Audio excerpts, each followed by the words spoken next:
गेवराई तालुक्यातील गोताणे व उडाणे गावातून जो जाणारा एक्सप्रेस कॅनल आहे, हा कॅनल गोताणे व उडाणे गावामध्ये दोघं ठिकाणी फुटलेला आहे आणि परिणामी गोताणे गावामध्ये फुटलेल्या कॅनलमधून नागरी वस्तीमध्ये ते पाणी शिरतं आणि तिथं देखील त्या नागरिकांना प्रचंड त्रासाला सामोरं जावं लागतंय।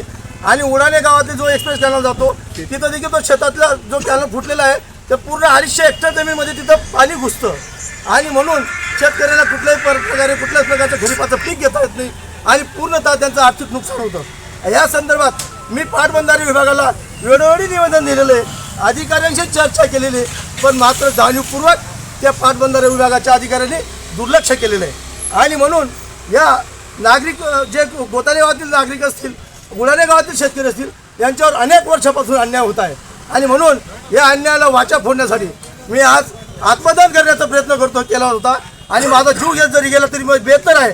आज जरी आमच्या हातातून पोलिसांनी आमच्या पेट्रोल हिसकवलं, पण येणाऱ्या काळामध्ये आता त्यांनी दखल जर नाही घेतली तर येणाऱ्या काळामध्ये एक गुप्त पद्धतीने आंदोलन करून कलेक्टर मोदांच्या दालनामध्ये घुसून अंगावर पेट्रोल टाकून आत्महत्या केल्याशिवाय मी राहणार नाही।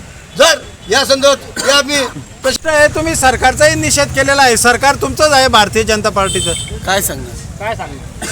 प्रशासनाने दुर्लक्ष केल्यामुळे शेवटी जबाबदारी या प्रशासनाच्या अधिकाऱ्यांना वठ्ठेवर आणायची सरकारची असते। सरकार हे कुणा एका पक्षाचं नसतं, सरकार हे जनतेचं असतं। आणि जर शेतकऱ्यांच्या या प्रमुख मागण्या, ज्या एक्सप्रेस कॅनलची निर्मिती माजी आमदार अनिल अण्णा गोटेंनी केली होती आणि तो एक्सप्रेस कॅनल हा शेतकऱ्यांच्या भल्यासाठी होता आणि तोच एक्सप्रेस कॅनल जर शेतकऱ्यांच्या खरीप आणि रब्बी पिकं घेण्यासाठी तो जर बाधा ठरत असेल, त्या नाल्याचं पाणी, त्या एक्सप्रेस नाल्याचं कॅनलचं पाणी छाती इतकं कमरेच्या वरती, म्हणजे माणूस बुडून जाईल 5 फुटाचा, एवढं पाणी त्या रस्त्यावर तुंबलेलं आहे, लोकांच्या घरात घुसलेलं आहे। आणि वारंवार आमचे नेते संग्राम आबा, माजी कृषी सभापती, हे त्या मतदारसंघाचं नेतृत्व करतात म्हणून त्यांची जबाबदारी आहे।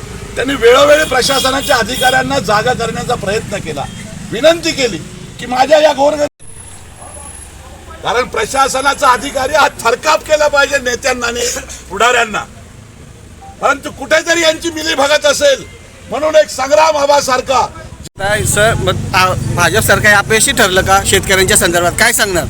सरकारचे धोरणं बरोबर आहेत, पण खाली ह्या सगळ्या गोष्टींची अंमलबजावणी करत असताना जर कोणत्या मुख्यमंत्र्याला असं वाटतं की माझ्या राज्यात आमचा प्रश्न समजा सर आम्ही काय सांगतो सर, आमचा प्रश्न अपयशी ठरलं का सरकार, काय सांगता तुम्ही? असं बोलताय, गांडोळासारखं बोलताय, 6 महिने इकडे चाललं तर 6 महिने इकडे झालं, नेमकं सरकार अपयशी ठरलं का, हो किंवा नाही? सरकार अपयशी ठरलेलं नाहीये, आंदोलन का करताय? प्रशासनामुळे जर अशा शेतकऱ्यांच्या प्रश्नांवर दुर्लक्ष होत असेल, दिरंगाई होत असेल, तर कुठेतरी हा जबाब आम्हाला सरकारलाही विचारावा लागेल।